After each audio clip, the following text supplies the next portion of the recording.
Welcome back. For many retirees, saving $1 million for retirement, well, really has been the standard, if you will, moving forward and having enough money when it's time to retire. Joining us now is local financial professional John Vandergriff from Blue Ridge Wealth Planners to kind of talk more about putting that money away, but also pointing out that $1 million now may not be enough, which is kind of hard to fathom. But I guess, John, it really comes down to what you're planning to do post-work, right? Yeah, that's been long the standard or rule of thumb when Sure. it comes to retirement, but it hasn't been updated for inflation in a long time. You know, $1 million True. 20 years ago, they're still using that standard. And so recent study was done that showed the public perception of what's needed to retire is now $1.9 million, so nearly $2 million. Right.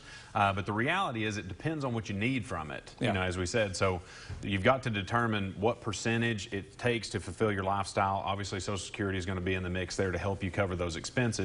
And then, obviously, how you invest it will determine how much you need as well. So, you know, the big thing is just getting to a point where you actually have that $1 million. Right. And so for anybody that's not sitting in that position today, focusing on your contributions is super important, making sure that you're putting in at minimum 10%.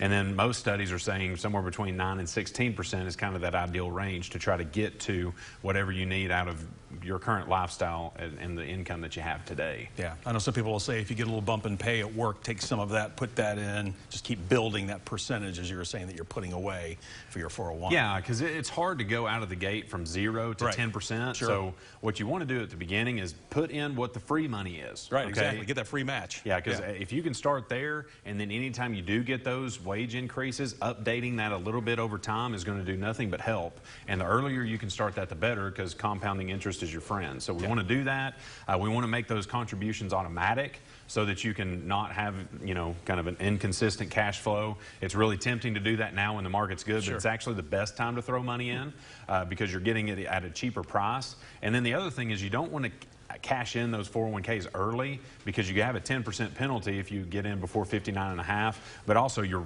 robbing Peter to pay Paul. You're taking away from that future cash that you're going to need in retirement now to fulfill whatever that obligation is. Someone out there watching, I'm sure, sitting there thinking, all right, I'm close to retirement age, but I'm not near where I need to be.